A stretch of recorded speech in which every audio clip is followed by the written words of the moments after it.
All right, hi everyone.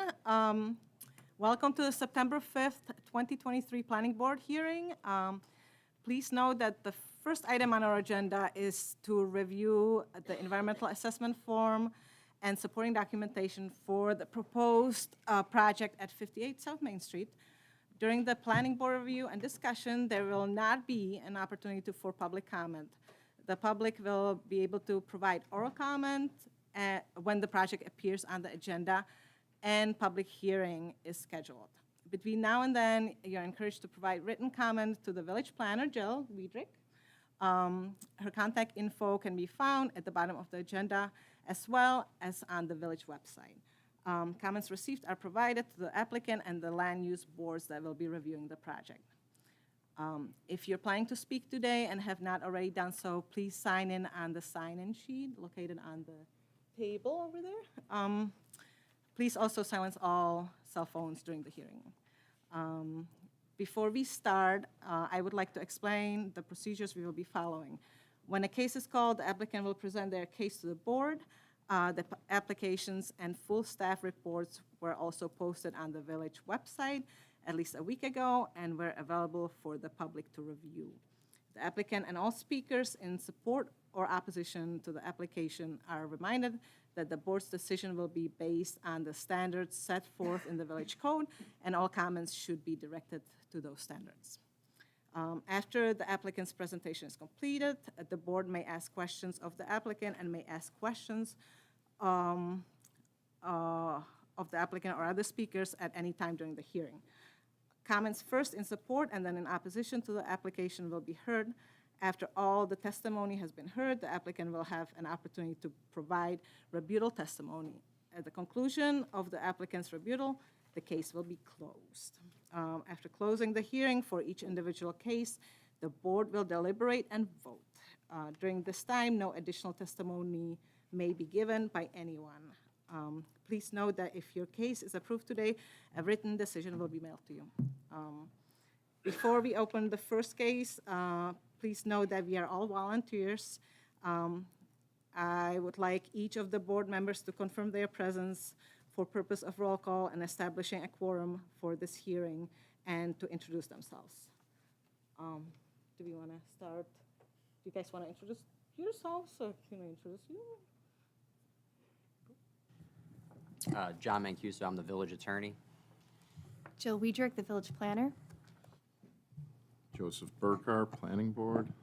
Tom O'Gara, Planning Board. Yana Garansky, Planning Board. Heather Williams, Planning Board. Thank you. And the first thing we have on our agenda is the seeker review for 58 South Main Street. And Jill, do you want to speak a little bit about what the seeker actually means and what we are reviewing? Sure, absolutely. And I just, Yana, I think you already mentioned it, but the review of the minutes is going to occur at the end of the meeting rather than in the beginning. So SEEKR stands for State Environmental Quality Review.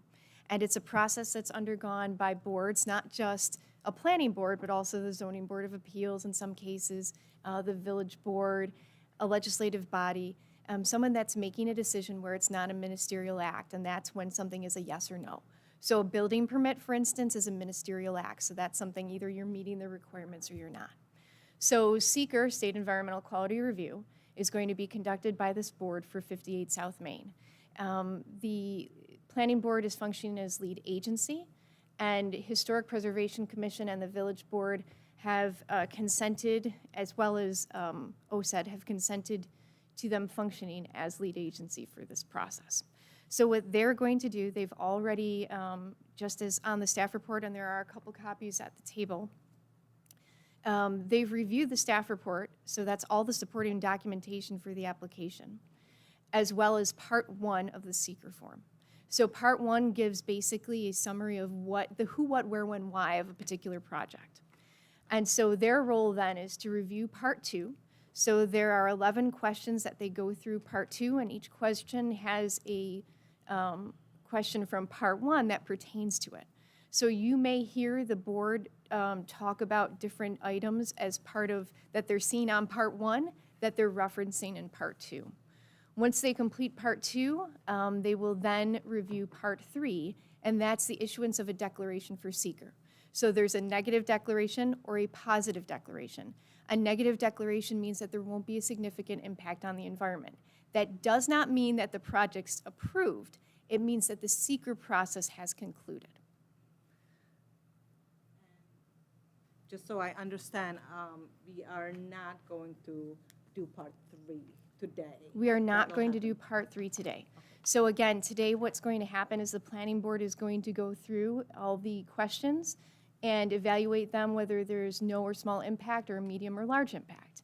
And then what I ask you to do is also consider those questions and discuss the supporting documentation that gets you to your decision about the impact. And what will occur then is I will take all the information that you've provided, I will compile it, and then I will provide it to you for review. Sounds great. So we can, actually, before we start, should I say appoint Tom as a full board member? Yes. Seconded. All in favor? Do we do this? Right? Sure. So what I will do is I will read each one of the statements and then, or the questions rather, and then if you could discuss your reaction to those, whether you think it has no or small impact. And there's also a document in front of you that has the questions for each statement that it pertains to. So there's going to be a lot of flipping of pages. And if at any point you have any questions, I'm happy to provide the page numbers within the staff report that you can reference that information. So, oh, I'm And sorry. I'll add to that. If you have any questions as you're reviewing the supporting documentation in the context of the magnitude of the impact, as you're trying to decide whether it's no, small, medium, large impact, there's also guidance available through the DEC. So if you do have a question, there is, I can pull that up and we can kind of go through some hypothetical sample projects and what they tend to deem as being a small impact versus a large impact if there's something that you are questioning. So I guess, oh, go ahead, Tom, I'm sorry. Do we hear from the applicant in any of these? We don't. Okay. And so one of the things to consider as you're evaluating this is that the seeker's state environmental quality review process, these are the same forms that are used in every municipality in New York State.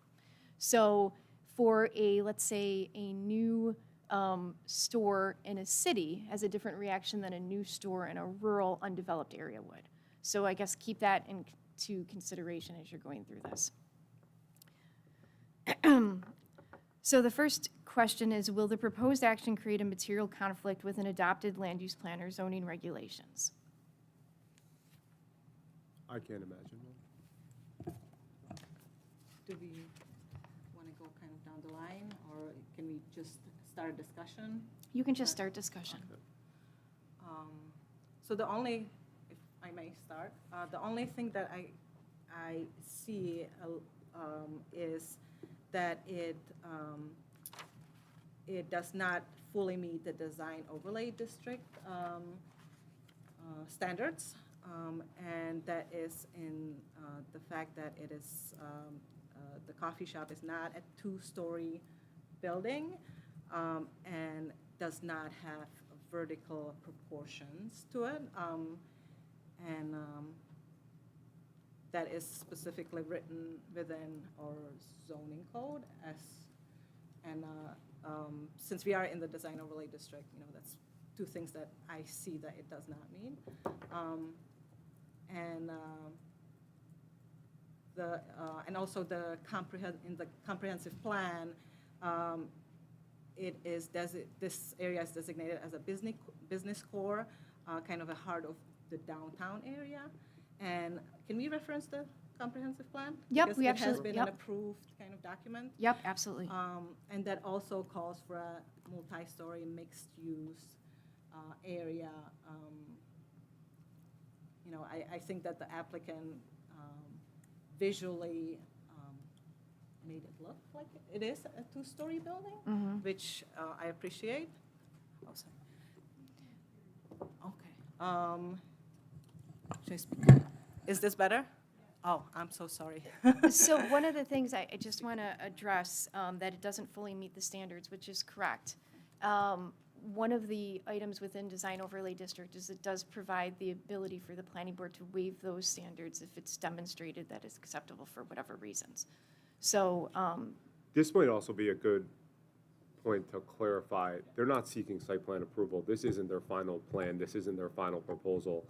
I interpreted that, and John, you tell me if I'm wrong, is does the intended use of the area, which would be a restaurant and a coffee shop, violate any land use or zoning? It's not like it's a residential zone and we're No. using commercial. so these are permitted uses within the district. It's and separate and apart from what the site plan would require, what zoning, building codes would require, because we haven't, in fairness to the applicant, we haven't seen that yet. That is not what this is. What this is that first step in the project review. So we're doing seeker first, which is a review of, is this going to have any large environmental impacts that we need to provide further study for? But we know that the uses, we see the design, and that's part of the supporting documentation.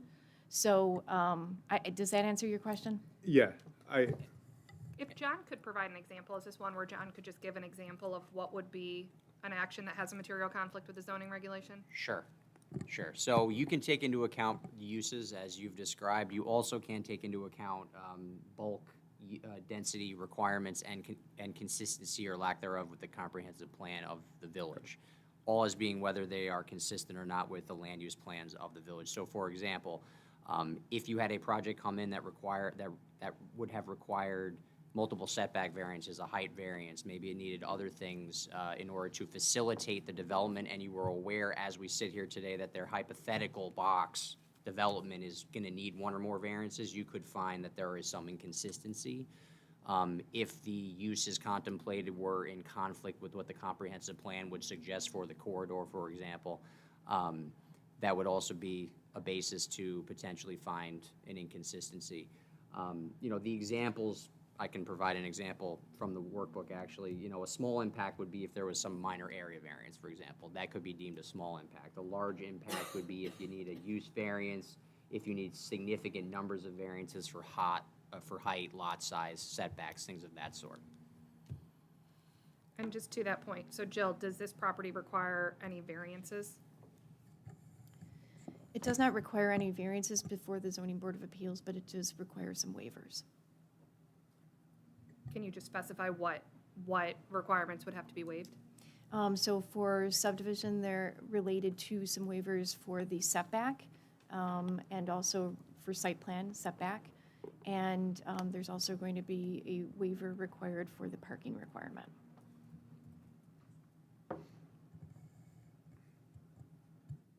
And do we actually also waive the two-story requirement? Yes, That's the height, something- I'm the sorry, height, yeah. yes. Which, yeah, height and setback, and all of that will be provided in the upcoming staff report, which is when the planning board will review the entire project along with Historic Preservation Commission. So I think, in my opinion, it has just a small impact. I would agree. Yeah, I would agree, particularly in light of the fact that those are considerations we would more fully assess at site plan review. Yep.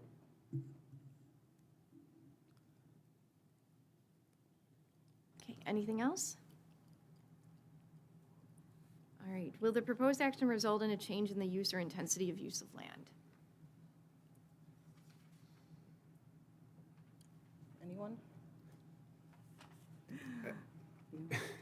This is the only one that kind of caught me up because, on one parcel, there's currently nothing, and now we're putting something. So yes, that is the Well, way there's you. There's a a drive-through. drive-through. A Yep. drive-through, but Yep. yeah, now there's a structure. And there can be a change in intensity, and it can still be a small impact. So, That's what it definitely doesn't change the use of the building, which is a commercial space. But it is, in fairness, you're going from essentially nothing to something. I would call that a small impact, but I agree. I think, the traffic will increase a bit in the area just because you're introducing another business. I also say small impact.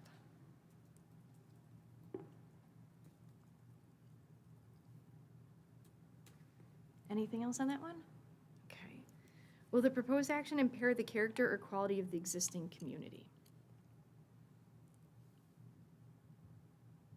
And just for clarity, the proposed action is the use of that as a commercial space, like a restaurant space, generally speaking. Correct. And, keep in mind also the design too. It's the entire project. So you're looking at, you can look at things like change in the nature and intensity of the parcel. You can also take into account the visual or architectural character that is being proposed as compared to what currently exists.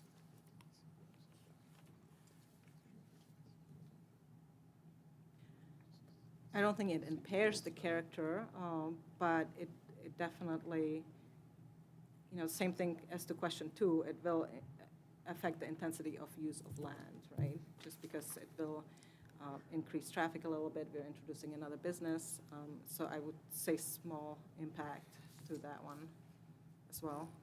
Are you still having a hard time hearing Yana?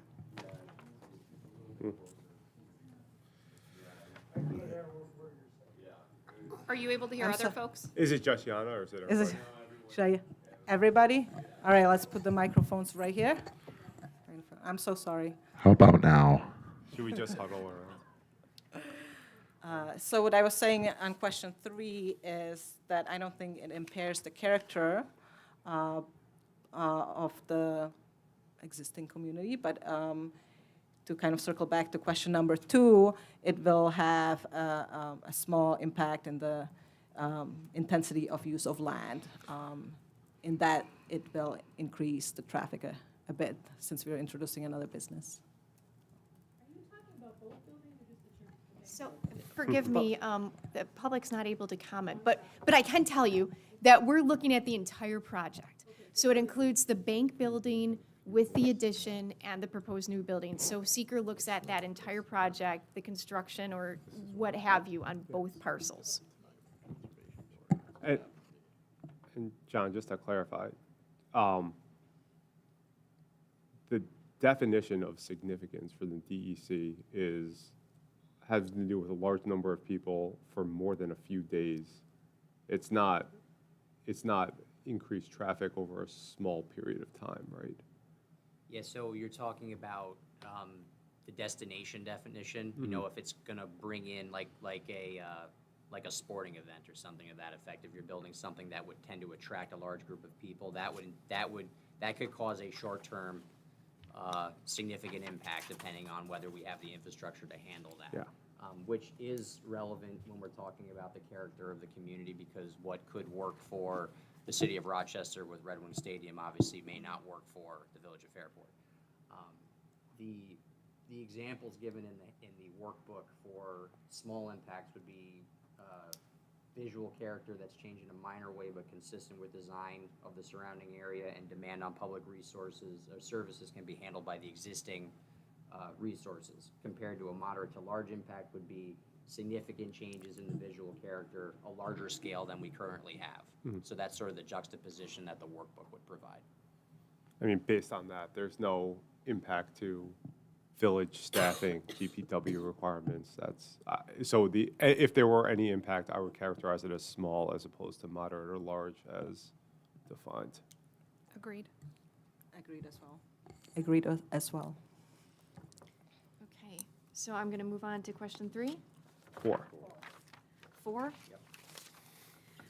Will the proposed action have an impact on the environmental characteristics that cause the establishment of a critical environmental area? There is no critical environmental area in the area, so I'm going to assume you will You're going to answer vote no for us? No, I'm it- going to vote no for you. Perfect. Question 5, will the proposed action result in an adverse change in the existing level of traffic or affect existing infrastructure for mass transit, biking, or walkway?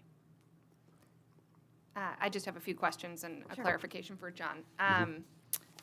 Just to confirm, since the public is not having an opportunity to comment on the seeker stage of the process, will the public have an opportunity in the future to comment on parking or related concerns about traffic in front of the planning board when it comes to this property? And if so, when?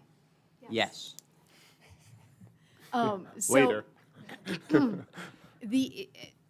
At this point, what the schedule will be, and this is, I apologize because this is sort of a moving target.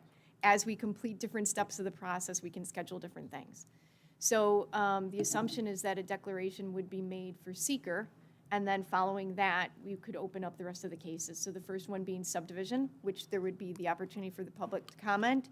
And I ask that the public direct their comments specifically to items that are within the realm of subdivision. And then the next step would be for Historic Preservation Commission and the Planning Board to review the site plan, which includes design overlay district, and it requires a certificate of appropriateness, not only for the new building, the addition to the existing building, but also for the signage. So there will be plenty of opportunity for the public to comment, and I've said many times that if you provide comment to me now, I will hold that for the boards, and it will be distributed to those land use boards that are reviewing the project. So for this one, it definitely has an impact to the traffic level. What I would like examples of is the difference between a small impact versus a severe impact. Because if we're judging it on the stadium analogy, then it's inconsequential. But if it's judging it based on, I don't know, what another example might be. So John, can you provide a little? Yes, happy to do so. And to also, let me finish my thought on the other question revolving the parking review first, and then we'll jump into that. As part of the seeker process, you can consider whether or not the project itself and its parking may result in there being an impact in the existing transportation network, meaning the surrounding roadway network. That is a relevant consideration that you can take into account. For example, if you felt like there was entirely substandard parking and traffic would queue onto Main Street, that is something you may consider. But that is mutually exclusive of your independent evaluation during site plan review as to whether you should or should not grant a waiver from the parking requirements of the code. So you can assess evaluation of impact for seeker as well as under site plan. So what may or may not be a significant adverse environmental impact under seeker, just looking at parking in isolation doesn't mean you still can't look at, just as site plan elements, how you want the parking to operate. So to answer your question on the types of examples, small impacts on traffic would be that the project would add traffic to the area, but roads have the capacity to handle the traffic. The project will increase demand for public transportation, but the existing system has the capacity to handle it, or a minor upgrade may or may not be necessary. It may increase demand on sidewalks, bike paths, bike lanes, but existing facilities, again, have the capacity to handle that. A moderate to large impact would occur if it adds substantial traffic to the area. It adds traffic, but not substantial traffic, but the current conditions are such that the road network is incapable of supporting the project.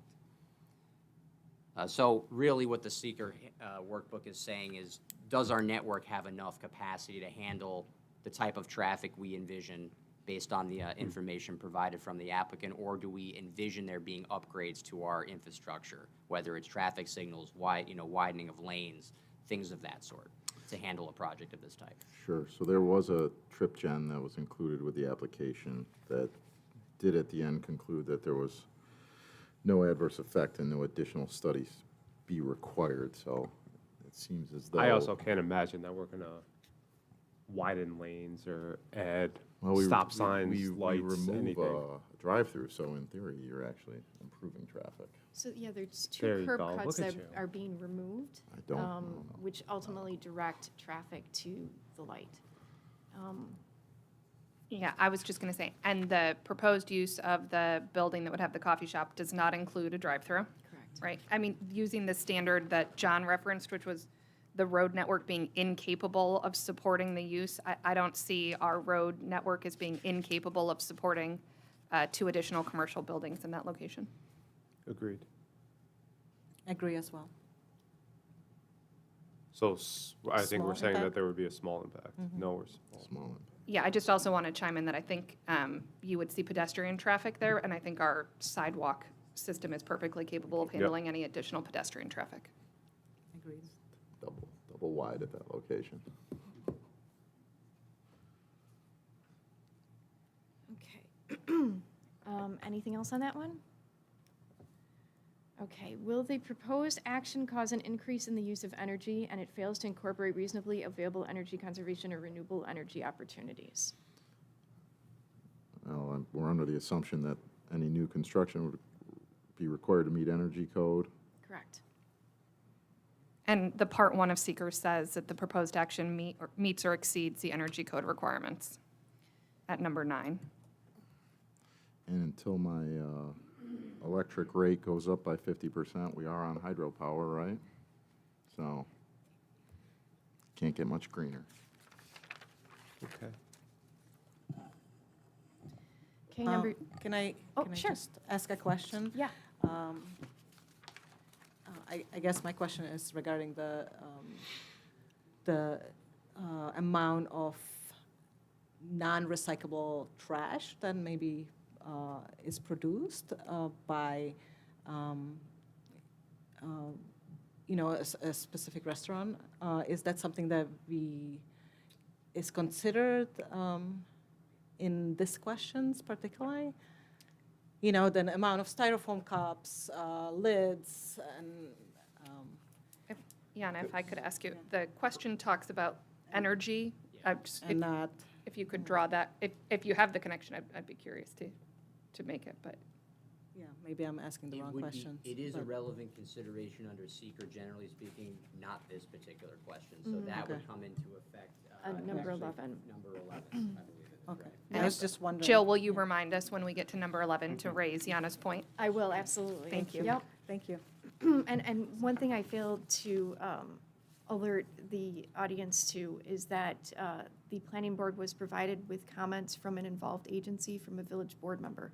So they have those comments, they were emailed to them this afternoon, and they also have a paper copy in front of them. So they're utilizing those as they go through the seeker questions. So number 7, will the proposed action impact existing public-private water supplies and public-private wastewater treatment facilities? In this case, everything is public. So is it fair to say that, we don't believe that'll all have an impact since we have a number of businesses of generally the same size, and one of the buildings was previously used as a business, but include in that will be reviewed at the time of site plan by our village engineer to ensure that there is not a negative impact to our capacity. Well, that's one of those things that there will be permits that are applied for, and Right. so it's a ministerial act. Either they are meeting or they're not. So Did that you want kinda to expand upon that at all? Answers that for us, doesn't So it? you can take into account whether there is information before this board that would lead you to believe that the construction of a 2,000 square foot? 2,500. 2,500 square foot building would result in our existing sanitary sewer or water not being capable of servicing that building based on the nature of the use. Right, so Other than connections made by the applicant in the site plan, is there any other public upgrades that are planned to somehow house this? Then I would say it's either no or small.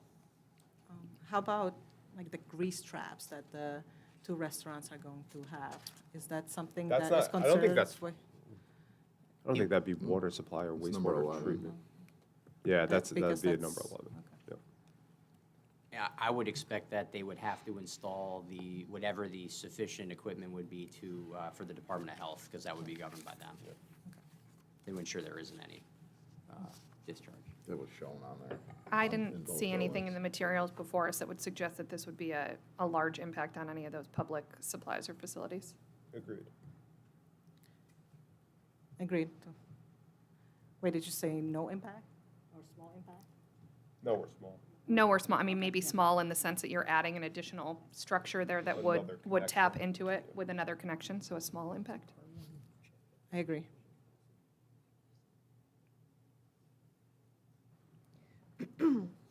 Anything else on that one? Number 8, will the proposed action impair the character or quality of important historic, archaeological, architectural, or aesthetic resources? Sure, well, here's one where, again, this has to go to another board for their review and input that I believe will certainly be focused solely on this. So I would think that it's within our purview to say that, you know, no, pending their review and approval. I wouldn't say no without their review and approval. Well, so something to keep in mind is that everybody received the same documentation that you did. And we didn't get any comments from anybody, And correct? the only, we received comments from a village board member. We Right, did I not mean, receive the any bo- comments from Historic Preservation Commission. So nobody from Historic Preservation voiced concerns that this would impact the character or quality of a historic building? Correct. There you go. Thank you. See, why I just knew. worded it differently. And if I can just add some clarification on your question, so your role as lead agency is to assess the environmental significance of the development on this resource. It is not to supplant the Historic Preservation Commission's jurisdiction to decide, you know, to what extent they wish to protect, you know, a resource of the village.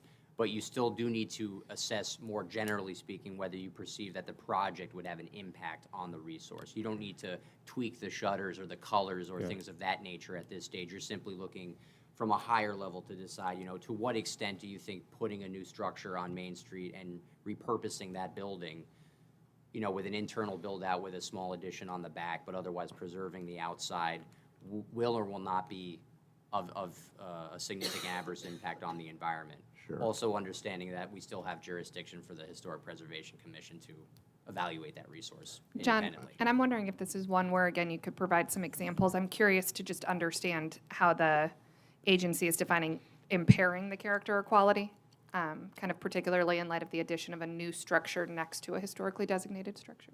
Sure, let me pull that section up. The bank is historically designated, just for everybody, Yeah, right? so let Is me there any clarify other that. property? So that it's a local designation. The building is not National Register. So when you see things in seeker, what they're really getting at is National Register, is it eligible? And through the Office of Historic Preservation at the state level, it's undetermined. So it's not So National does the Register. bank even count as a historic structure for seeker purposes? On some extent, it does, because it's a locally Okay. designated. That was about to be Structure. the easy way out. Pardon? That was going to be the easy way out. Just saying. it's not Jill, historic. is the Italianate building to the left side of the proposed coffee shop, is that a designated structure or no? I do not believe so. Yes, it is. Okay. And then, So to clarify, the coffee shop would be sitting between two locally designated structures in the bank and the Italianate? correct, it is not National Register. Understood. So here's what the workbook discusses with respect to small versus moderate to large. So a small impact would be, there is no historic or archaeological resource on the site, which is not true, because we have a local designation. There are historic or archaeological resources on the site, but the project design is such that no disturbance or major changes to historic structures will occur. For example, the location where the historic structure on the property will be maintained or restored. There are minor disturbances to the resources will occur, or minor changes to the aesthetic or scenic quality of the area, but these do not destroy or drastically change the character of the area. The project includes a locally designated historic site, and historic preservation permits have been issued that are in compliance with relevant historic preservation codes. Although they haven't been issued, we have a permitting process in effect to provide for that permit for the Historic Preservation Commission. Moderate to large impacts would be that historic structures are planned to be demolished or relocated. As part of a development plan, historic structures are to be remodeled in a way that destroys or damages its historic value. The project includes architectural design that's not consistent with existing designated historic districts, is not consistent with the long-term vision of the community for the aesthetic character identified in a comprehensive plan, or the project changes the character or view of an important aesthetic resource. Based on that definition, I don't think we can say there is a large to moderate impact. I think it has to be small, based on the fact that the exterior of the building is remaining the same. I concur. And the only renovations are really to the interior.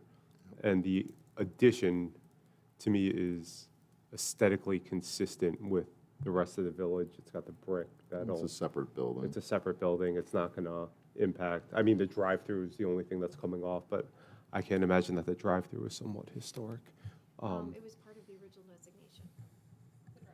Correct. How is a drive-through historic?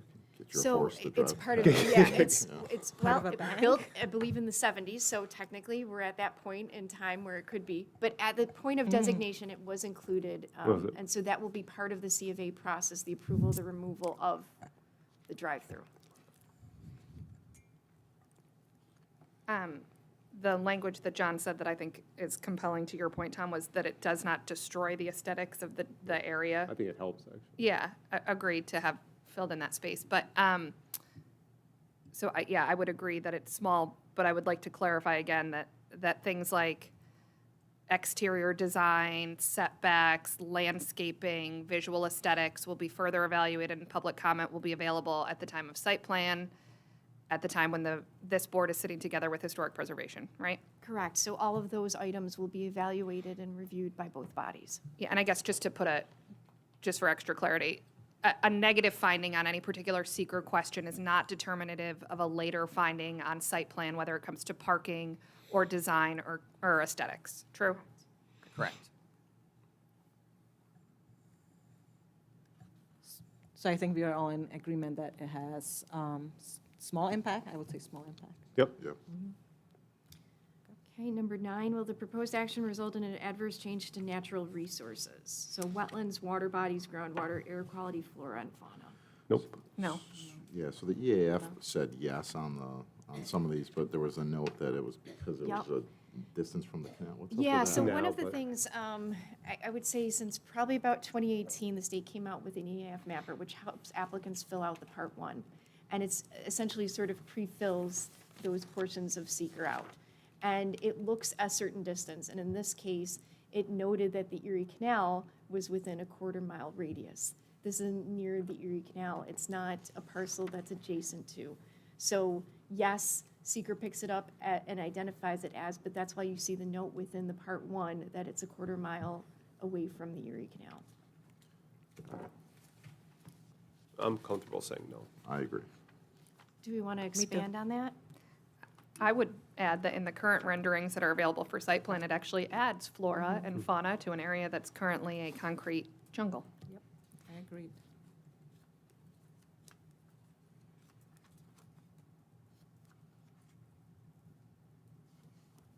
Okay, anything else? Okay. Will the proposed action result in an increase in the potential for erosion, flooding, or drainage problems? So in this case, you're looking at, is it within a 100-year floodplain? Is there a stormwater retention pond that's being constructed? Are they going above and beyond to maintain drainage? Without seeing a SWIP, I mean, are we okay to say that, yes, this site can? Well, it doesn't require a SWIP because it's less than an acre. So, There you go. Well, maybe that's the answer. Yeah, and in number 17 of Part 1, they've indicated that all stormwater would be conveyed into an existing storm drainage system. yep. And I just used some gobbledygook for the audience. A SWIP is a stormwater pollution prevention plan, and it's required for projects that are over an acre and not on a combined stormwater system. So just so everyone's clear about that. Thank you, that was helpful for me, too. So I would say no to small I would say no. impact. Agree, no impact. Okay, question 11, will the proposed action create a hazard to environmental resources or human health? And Yana, this is where we can discuss the garbage, the refuse. So, John, with this, what's the difference between a small versus a moderate? Because if if we're characterizing increased garbage or increased landfill as a moderate impact or a large impact, I think that's something we should know.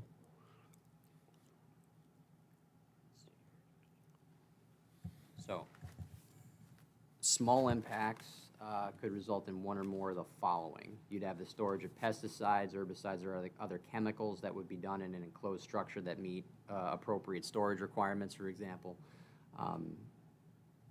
Impoundment or storage, let's see here, air emissions would occur at a level that does not require a state air emission permit. There'd be a solid or hazardous waste that would be generated in an amount easily handled at a permitted disposal facility, which I think speaks to probably the question you're asking. Whether or not any trash or solid waste that they are generating is at a level that would be incapable of being managed at an existing facility. If either of these businesses were moving into any other building in the village, we wouldn't even be doing this. So I think it's hard for me to say that it's moderate to large impact, because we wouldn't even have a review. It would just meet code, and that would be the end of it. So I think based on that, I would kind of more lean towards no to small. Yeah, I mean, to your point, John, right, the question is, would the refuse generated by these two businesses essentially overwhelm our current landfill capacity? To me, the answer to that question is no. Were they any other type of business, a pet store, whatever it could be, I can't imagine we would be having that same question. I do also, though, Yana, you would ask the question about grease traps, was the other question you brought up here. Is this where you would think that would fit? That would be handled consistent with Department of Health regulations, right? Yeah. And there's a strenuous process that restaurants and eateries go through to obtain Department of Health review of things like grease traps, right? And if you look at all the restaurants the board has approved, we've never said grease traps was in a health hazard, so I don't think how we could say it now. I agree. I agree as well. Okay. You can also, and I should say for completeness of the record, the Village Board of Trustees also has before it a license to allow for a dumpster enclosure in proximity to the facility to assist in managing refuse at the site. And just on the subject of grease traps, because I know it came up in one of the comments that's before us today, things like grease trap placement and traffic potential arising from grease trap emptying, again, something we would consider as part of site plan, right? Correct. And we can discuss that at the time with the applicant about what their process may look like to have those emptied out and how often it happens. And then you can go from there. So based on that, is there any other feedback that you'd like to provide as far as the 11 questions go? Okay, so what I will do is prepare a written document summarizing the items that were discussed by the planning board for your review, and they will be part of the next staff report. And then you will decide whether or not you're ready to make a declaration. Can I ask just a logistics question? Sure. If the finalization of seeker is on the next agenda, can board members who weren't present today vote on that, or does it need to be the four of us? So it will be the four of you. Is there any reason we can't have a declaration today? If we know, we've already gone through the process, had discussion on all 11 issues, what's the need for the second part? It is within your discretion to adopt a negative declaration tonight if you feel there are not one or more potential significant adverse impacts on the environment. Our suggestion was simply to give you the option, if you so choose, to allow the village planner to essentially draft up a written statement of significance that took your comments from tonight, put them in the 11 questions, and sort of presented them as a resolution. Can we do this? Can we vote and give the very competent chair discretion to work out the language with the planner and sign it at a later date, knowing that the board has reviewed, approves, adapts, and designates Yana as our spokesperson to finalize the details? My suggestion would be, I'll tweak it slightly. If you want to poll the board for a preliminary determination of significance that you want to issue a negative declaration and allow the village planner to prepare that for the board's consideration at the next meeting, that would be my suggestion. And mine as well. Well, Okay. all right. That works? Are we polling? If you want to discuss amongst yourselves whether I think you- we're all in agreement. It's going to be a negative declaration, and we'll wait until next meeting based on everybody's. It won't impact the schedule in any way. That was going to be my That was question. my There's no thought. impact to the applicant or the schedule or the public hearing process by virtue of changing anything today? No. Okay. Okay. So Sounds I guess for the benefit of the planning board and for those in attendance, so the next date will be September 21st at 6 PM here. I will prepare and finalize the agenda, and that will be released within the coming days. That will have the subdivision of the property from one parcel into two. It will have the review by Historic Preservation Commission of the construction of the new building, the addition onto the existing building located at 58 South Main, as well as the signage. The planning board will review the site plan review for the addition onto 58 South Main, as well as the construction of the new building. So as a result of, you just heard a number of processes that overlap with one another, there will be a joint meeting with Historic Preservation and Planning Board on the 21st. At that, there will be the opportunity for public comment, oral. And up until that point, you can submit written comment to me. My email address is jmw@fairportny.com, and you can also email that to Village Hall, or you can also drop it off to my office. If you have any questions about the process going forward, please don't hesitate to reach out. Any questions from the planning board? Is that the only thing on the agenda on the 21st? It is.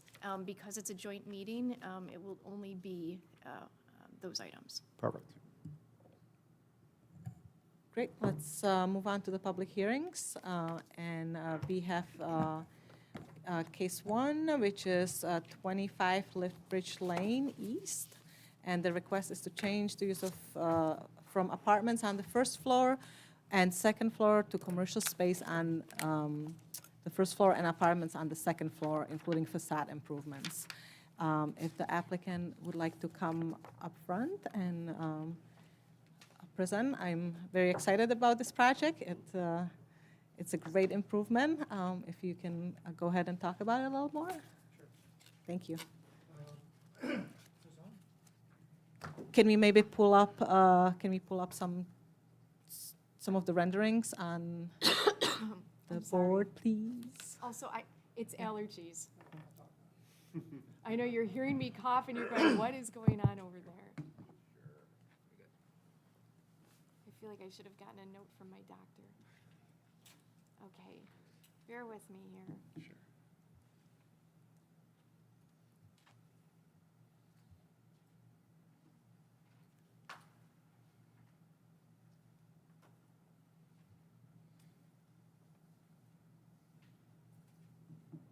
All right, I guess I'll just introduce myself while she's doing that. My name is Blair Anderson, and this is for my property at 25 Liftbridge Lane. It's currently a single building with 4 apartments, and my proposal is to convert the bottom 2 apartments into retail suites, and I have 2 clients lined up for that. One of them is a bookstore, and the other is a charcuterie business, both fairly low impact, not a terribly large parking requirement. I do have a 24-slot parking space along with the back building that I also own at 23 Liftbridge Lane. I only have 2 people back there right now, but there are some things in the works for that building too. Can I just ask you a question really quickly? Sure. 23 Liftbridge Lane is apartments? The other property you own? No, 25 are the apartments. Okay, 23 is the block building in the back. got it. What's the current use on that property that shares the parking lot with this property? Currently, it's business offices. Okay. And so the other property that shares the parking lot, largely 9 to 5 use on parking? Yes. Okay. And then do you have an idea of the hours for the 2 prospective commercial tenants on the first floor of the subject building? Bookstore, I believe, is going to be like 10 to 6. The charcuterie, she's going to be by appointment only.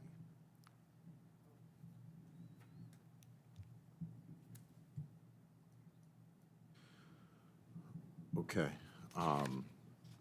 So great project. I'm excited you're doing this. I got a lot of thoughts for you here. Sure. But I want to preface that with, you know, this is positive. I'm trying to encourage you. So structurally, when you're dealing with fenestrations, I think there's going to be some structural things that need to be done in order to achieve the look that you're looking for here. Very little, actually, structurally. A lot of it's cosmetic for the front.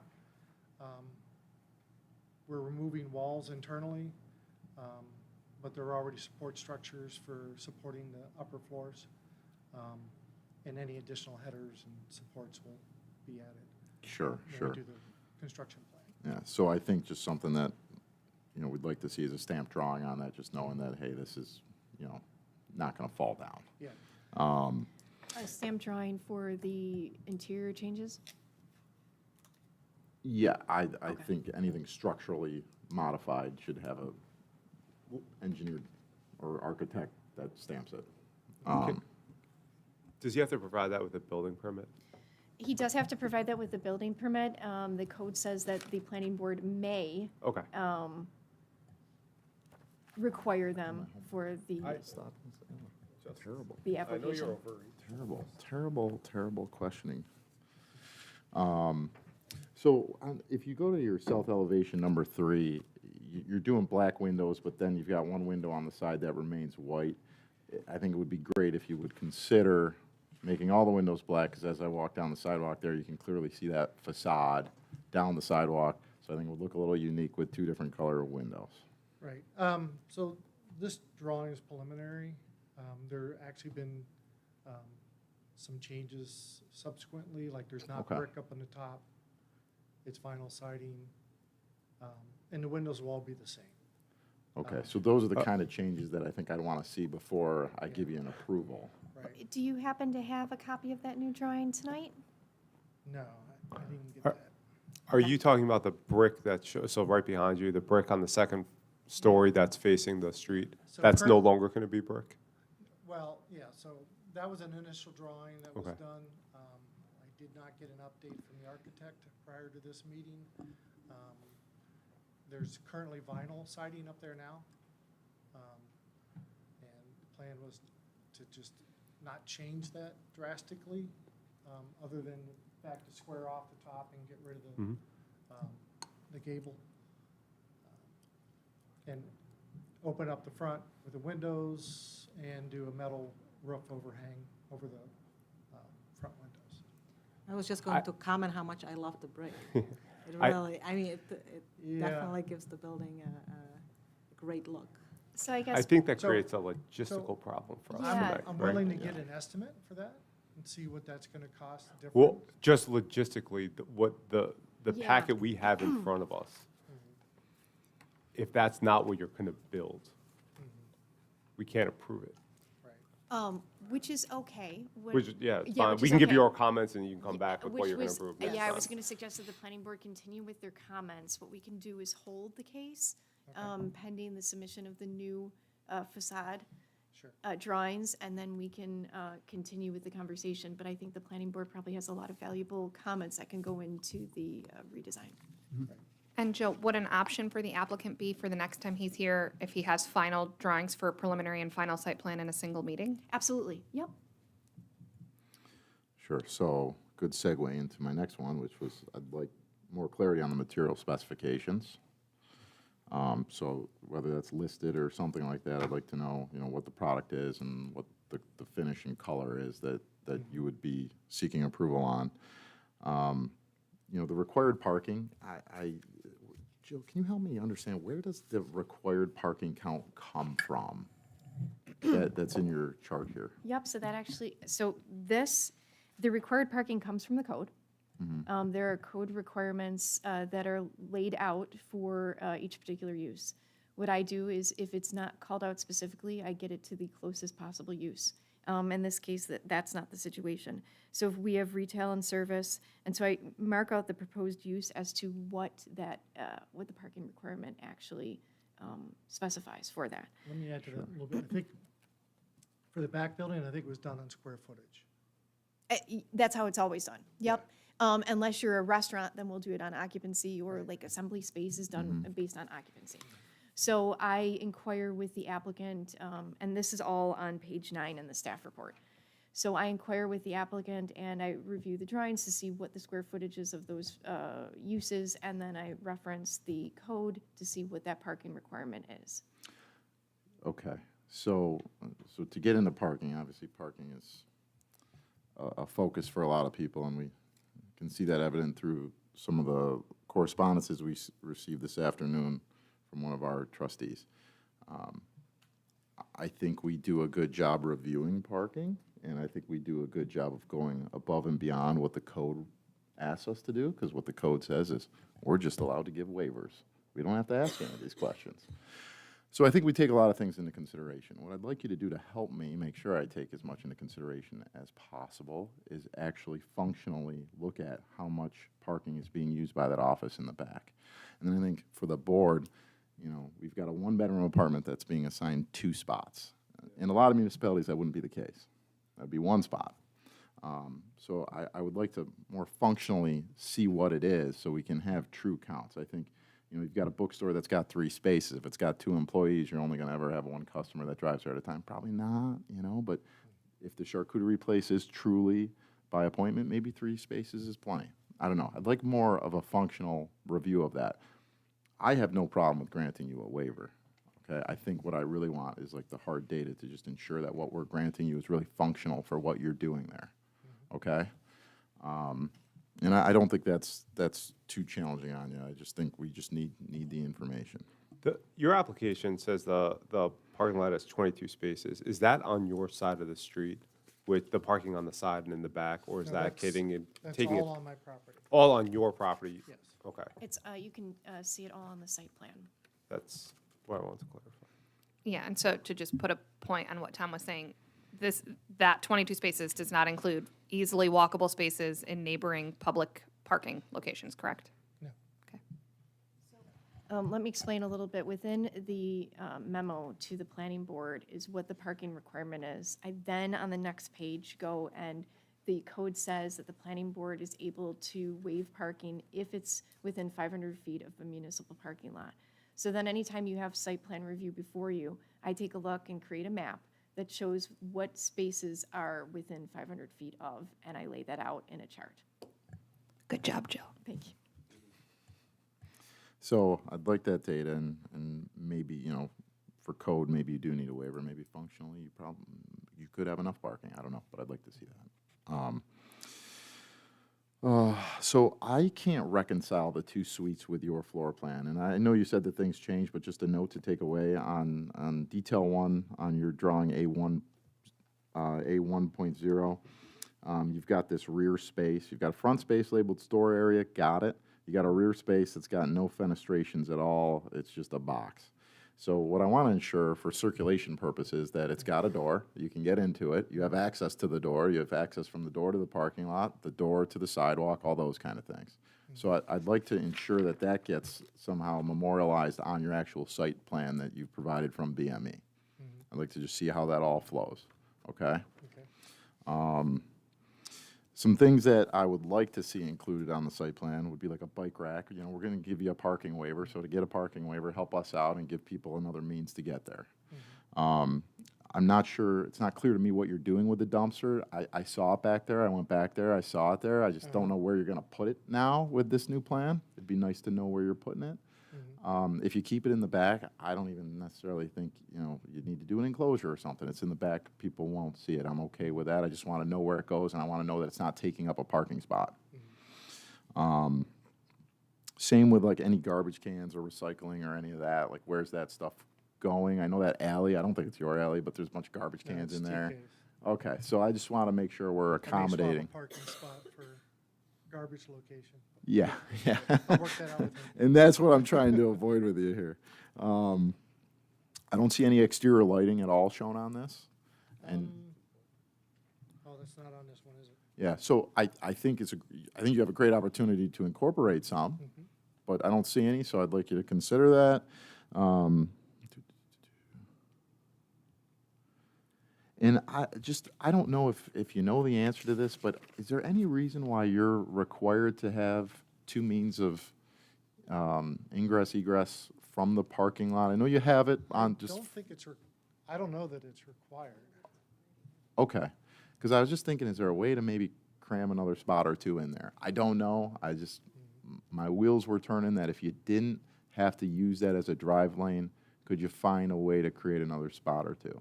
Just a thought, and probably a good task for an engineer. And I think that was it. Thank you.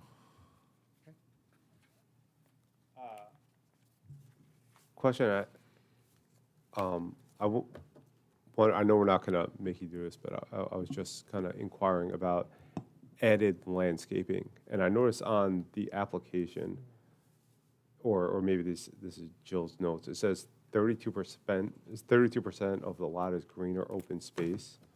Am I missing? I drove by there, I didn't see any green. There's a wedge that extends over towards Is the that- public parking lot. Yeah, so if that's you look all at the lawn. site plan, if you're just driving by and you don't see the entire property, so there is a significant amount of green space at the rear of the property. There, that's not 32%. It's not 32%. Between the rear and the but, train track? I mean, you got here, Yeah, you got yeah, all yeah. this. You got a little wedge Is up that a there. train So you got all there's a this. tab it juts off, it goes actually over to Mulconry's parking lot.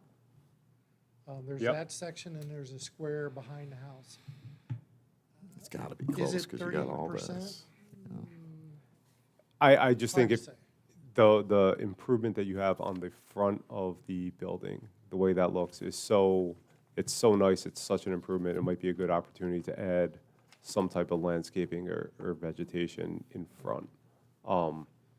Again, not a requirement, just Right. something to Yeah, consider. my preference is in pots. Nothing in the ground. Yeah. That's cool What- too, so- yeah. Joe kind of hit it on before. I was confused with the layout. It seems like, so if you look at the building up there, the door on the left is for the second story for the other two apartments. The Yes. door in the center is for what I assume is going to be the front bookstore. store. And then the charcuterie place is in the back, Yeah, it has an entrance on the side. entrance in the side. Well, the side entrance, it looks like the side entrance goes to the bookstore. And that's the two areas of, So, actually, if you draw this up here a little bit. or even look at the drawing on the bottom right. Yeah, well, it doesn't, this doesn't show, over here is actually an entrance to the other unit. Okay. This will be an entrance to the bookstore. To on the- side. So we would need something showing where that, to Joe's point before, where that is. Sorry, can I clarify? There would be entrances on both sides of the building? Yes. Okay, on both sides and the front and in the back, right? Yep. Okay. Well, did you say both sides? Yeah, is that what you were saying, is that there would be a side entrance to the charcuterie place and also a side entrance that takes you up to Yeah. the apartments? Yeah, both on the west side of the building. I see. It's a single door that services those two things? Nope, two doors. Two doors, okay. Sorry for my confusion. That's right. Probably a drawing that shows everything would be really great.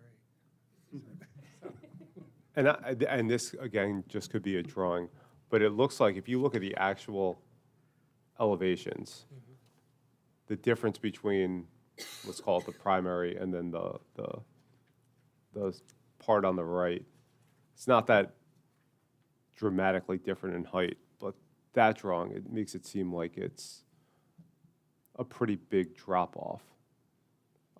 Like, it's So- not, the structure on the right comes higher than, So the structure on the right is actually a garage. Mhm. And it doesn't have a second story. So it just has a sloped roof behind that facade. And then that's why there's the two different levels of the left-hand side and the right-hand side. That's, so when I'm looking here, That's it why looks like the roof line of it comes almost north of or above the windows. That's what I'm wondering, Actually, the roof doesn't come up that high. it doesn't? No. It's well below that fake wall there in the front. Okay. That's what, it's a fake wall, is that? It's just a wall that was built up in front of that. And you're gonna take part of it down? Or is that, No, that's the existing one. So it should be to scale. I mean, the plan wasn't to reduce that. At least that's not what I talked to the architect about. But when we go and update the front. front, you'll, facade, okay. I'll double check with him that he didn't reduce that and that it's actually the same structure that's up there now.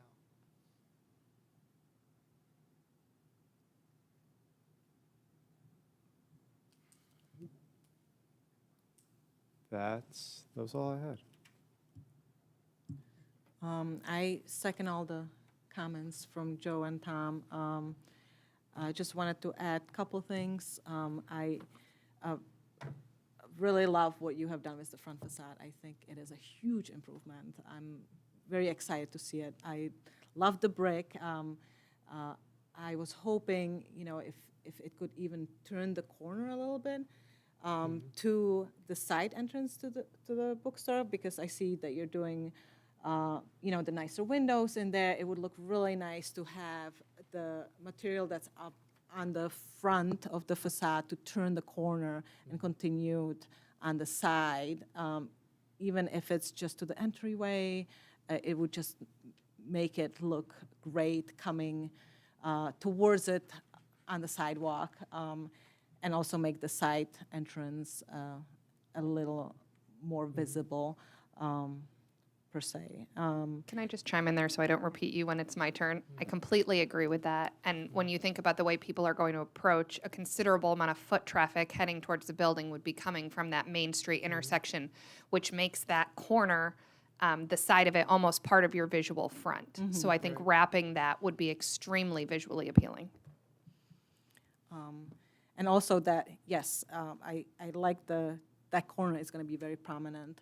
And even if there is a little bit of landscaping or something that separates the sidewalk from the parking, the driveway into the parking lot is huge. It's like, it almost like, Well, that's where I thought about maybe putting a bike rack.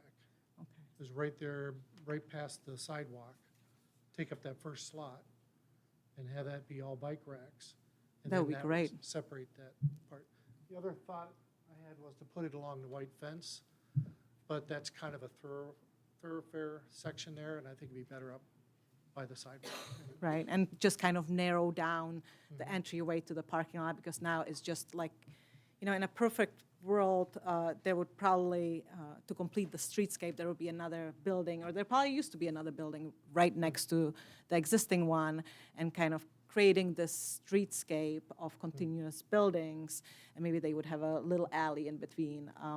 So, in a dream world, I would love to see just access to all the parking behind the buildings and have more of the, pedestrian-friendly things, whether it is street furniture or a little bit of landscaping or some planters, kind of at the street level. Sidewalk level, Yeah, so narrowing, I think it would help in narrowing down that parking, that pull-in, and putting, like you said, bike racks, some nice landscaping or a planter would really look nice. And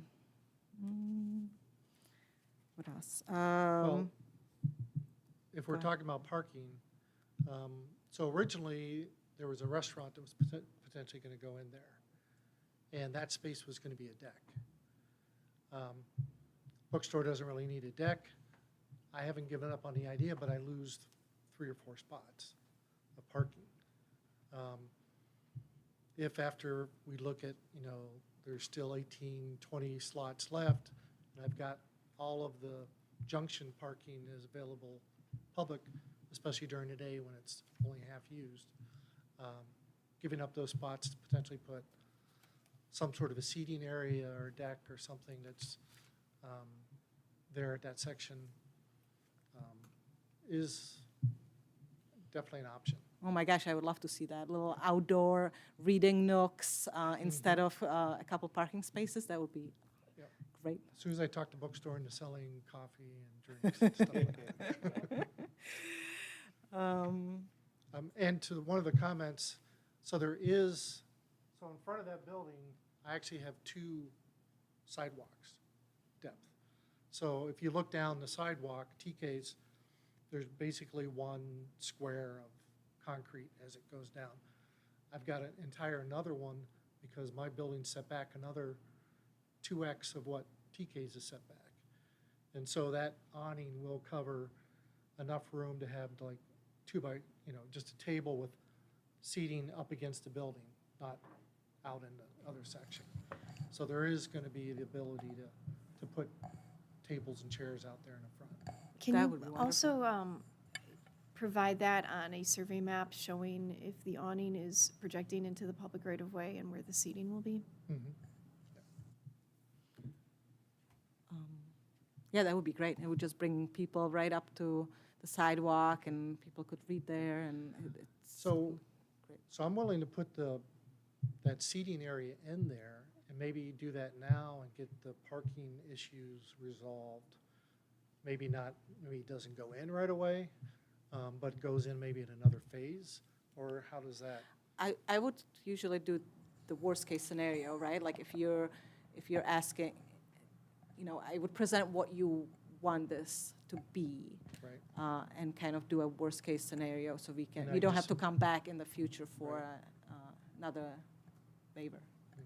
Okay. I think that's all I had. I guess one more thing, since your handicapped entryway is on the side, I would maybe place your handicapped parking spot a little closer to the It would be right handicapped next to entry. it. Yeah, because I saw it. So there should like- be a spot between, I don't know if the drawing shows it, between that door and the door to the charcuterie place. Okay. Yeah, I don't think I saw. And I could also handicap. flip her to the other side so she enters from the north side instead of the south side. Yeah, if you could just add that to the site plan, the BMB site plan to show the accessible parking and the access aisle. Okay. So that'll reduce the parking requirement a bit. That is all I had. Thank you. I'll be a little bit duplicative, but they're good things, so I think they're nice to hear. Between this and the other building that you own that you're talking about making some changes to it, it's extremely exciting. I think there's endless potential in this area of Liftbridge Lane. The details that you've added here, I think, are great. The awnings, the detail below the windows. I, like my colleagues, really like the brick or some type of a natural element to kind of distinguish the building structure there. I think what you've created here is something new that looks old in the best possible way. And to that end, I think what you've created, particularly if we could have that brick and with the awnings and the molding, meets a lot of the district design principles that are what should ideally be guiding what we're doing here. So I'm just going to run through a few of those. You've got human-scaled streetscapes, you've got a pedestrian-oriented experience, a pleasant experience for pedestrians, direct visual and physical access, identifiable building entrances, active storefronts, a traditional village character, all of that stuff. So I think that's fantastic. I would also echo the comment about utilizing landscaping. That's one of the design district principles, to soften the hard edges. Like you said, you have that extra space, the double width of the sidewalk. I think to put a bench there or tables or landscaping would just make the building more attractive. I would like to see in whatever comes next, to Joe's point, what the lighting is going to look like, both here and then some explanation of what the lighting would look like in the parking lot. I don't know what's currently there in that back parking lot in terms of lighting. There's nothing, the plan is to put gooseneck lamps all along the front and along the back building. Wonderful. So just seeing that and then in the next stage of drawings, I think would be helpful, particularly kind of in back corners like that. I'm always concerned just as a safety matter about what the lighting looks like. I think what I'll do in the next I want to include the building behind there. That was going to be coming next. I just didn't have time to get the architect lined up on it. So maybe what I'll do is include the whole thing. That way you'll have the whole layout and just get it all done at once. Are you looking to change something with the building in the back? Absolutely. yeah. Absolutely. Usage, like, that would change something, Not a sorry. change of usage, That just- requires site, that Just a- requires just planning a board. Facade change. I don't know if we need it. Does a facade change doesn't need to come to us? We can discuss offline. We can take a look at it and see if it needs review from, the reason that we're going through site plan review for this particular application is because the parking changes, and that's a trigger for site plan review. Okay. Okay. But to the extent it would be helpful to have, like that as part of what you're presenting for a visual understanding for the board, I certainly, encourage you to do that. And then the last thing is just, I'm not sure what your plans are for signage for the building, and whether that would be part of a site plan package or a separate signage package. If it's something that's ready all at the same time and it can be included in site plan, that would be great. But thank you for coming, because I think this is a very exciting development for the village. Thank you. So we'll look forward to hearing from you. Thanks. Thanks. So because we have a public hearing, I would like to ask if there's anyone in support of the application that would like to speak? Is there anyone in opposition to the application that would like to speak? Okay. Can I have the planning board then, I'm hearing what you're saying, and I'm assuming that you'd like to hold the application. Can I have you take a vote to hold the application pending additional information? So moved. Second. Aye. Aye. Yep.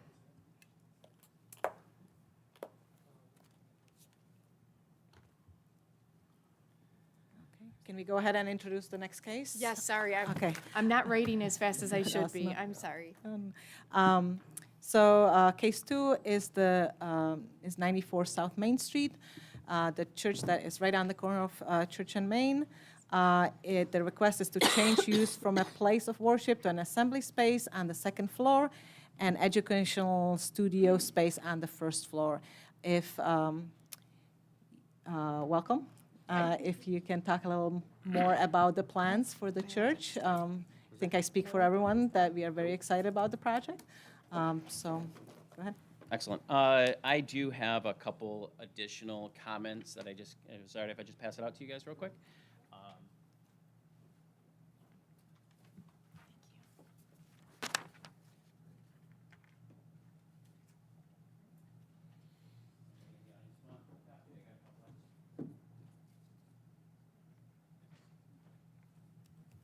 All right. Jill, can you go to page 23 on my application? I seem to be having technical difficulties. Oh. Let's see what comes up. But the planning board does have a copy of your staff reports. If you want to reference a particular page, that they can all take a look at it.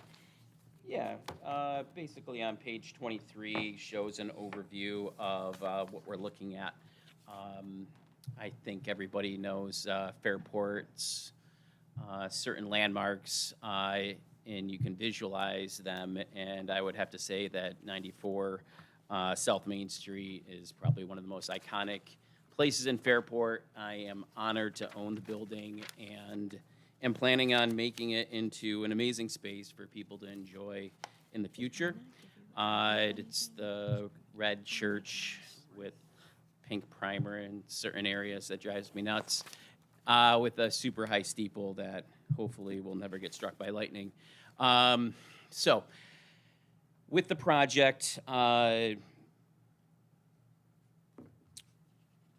to get an idea of the project, you have to understand, if you've never been in there, what it looks like inside. We're planning on calling it the Fairport Performing Arts Center. It may have a future name if there's a big donor that comes by that wants to name the place after them. But the first floor is actually very much structured like a school. You can actually see that on page 14. There is a center aisle that goes right down and classrooms on either side. The plan for those spaces is to have studio space. We currently have Patty Flower Day Dance Studio. It's located in Penfield, and Spotlight Theater located on Railroad Street right here in the village. Planning on moving into that first floor space. Both places have a need to, there we are. Both places have a need to have a space in which they can perform for for the dance studio, it costs a lot of money to rent out school auditoriums and all sorts of things, and they will have a place to perform on the second floor. And also for Spotlight Theater, they have in the past already done several shows at the former Fairport Baptist Church to have the kiddos have a chance to be on a larger stage. So those two spaces, as you can see in the drawing, are divided. There is a common hallway and a small little kitchen break room.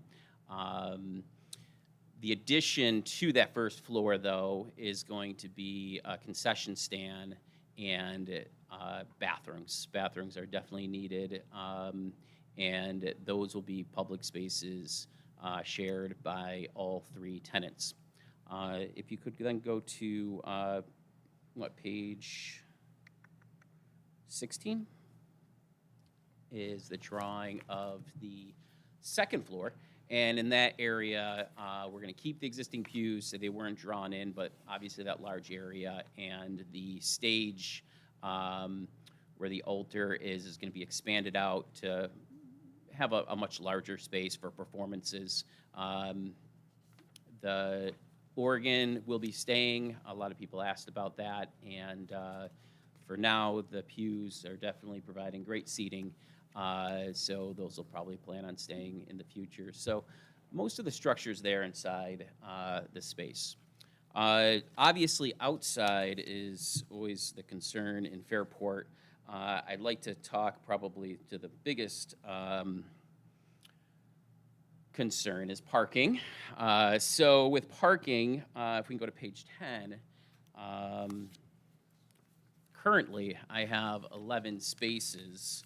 The way the plan's gonna work is day-to-day operations. The two studios will offset their starts of their classes. They mainly cater to kiddos, and they are usually after school. There will be some summer programs that will go on, and the idea is that we'll have offset classes. So instead of having a 4 o'clock class for both Spotlight Theater and the dance studio, they'll offset by 15, 20 minutes so that parents won't be coming to drop off kids all at one time. So much of their traffic is just dropping off and picking up of kids. They will be instructed to keep those parking spots free as possible, because there are only 11 on my property, and to go park in public parking if they decide to stay until the class is done. Another thing with parking that I've recently been able to solidify is, well, it's not completely written down in a contract, but I've been working with the First Congressional United Church of Christ. It's located very close to the property, and that has 100 spots, which will be helping offset demand on just day-to-day operations and then when there's shows. So if we can go to, are we able to go to any of the pages? Potentially. Can I cut you off right there? Yeah. I apologize. I No, have that's all right. another meeting that I have to go to, the Conservation Board at the town. Oh, gosh, So yeah. I have to leave, I'm sorry. I'm gonna leave my comments here with you, Jana. Okay, so you can, take all the good ones as your own. One thing I wanna say before I go, you know, we've got this historic building that's got 11 parking spots, and it's a massive building. And parking is a concern. I get it. I think we need to go through as a board the same due diligence that we put everybody else through when we give parking waivers. But short of this building becoming like a data center or a storage facility, I don't know what else you do with it. I think you condemn it to death if you don't find a way to give it a parking waiver. And if somebody else out there has a better idea, I am totally open to hearing it. I think as a board, we've faced this problem for years, and we are left with some of the remains of previous generations here trying to figure out what to do, and we're faced with two terrible solutions. One is not providing a waiver and basically condemning this building to vacancy, or providing a waiver and dealing with the pain of parking problems. I personally would much rather have a vibrant community with a lot of cars and a lot of really nice buildings than empty buildings and no cars. So with that, see you later. Good luck. Thanks. Thanks, Joe. Did you want to drop the microphone on the ground on your way out? Yeah. Thank you. Are you able to put that on the screen? Page 10, let's try again. Oh, excellent. So as you can see, the yellow square is currently where the future theater is going to be. Right here, up it a little bit, is where that first congregational church is located in this parking spot. We're working on a deal to use those spaces to offset the parking from public. So I'm trying to come up with as many ways to allow for the parking needed for the space. Let's see if I forgot anything. So I talked last about parking for day-to-day operations, drop-off of kids primarily, same thing during the summer. Show times. Now, we'll have the church parking that we'll advertise and promote. We have the public parking. The 2 handicap spaces in the front of the 11 that I have will all change to handicap to avoid people just coming that are able-bodied to walk the distance. It's a very walkable distance to allow for people with special needs to be able to get in. Fortunately, the Baptist Church did put in an elevator, so the side entry has great accessibility to be able to come in and access the upstairs theater. Can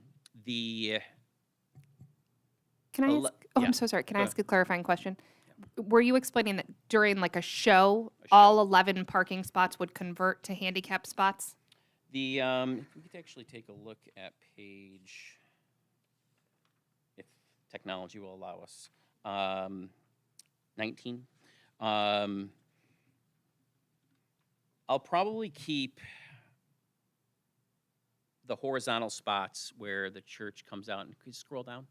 And right there. Perfect. These spots that are horizontal parking we'll probably keep, but I believe 9 spots along there will all change besides those 2 handicap. What that'll allow is the entry into the side with it's the accessible area to be able to be used. So for example, if there's a jazz performance and the community wants to come out, we'd want to make sure that those parking spots would be accessible for people that have handicap stickers to be able to come out. So we'll actually have poles that'll slide in and make all those handicap accessible so they wouldn't have to deal with a further walk, especially in winter, that it would be convenient for them just to come in.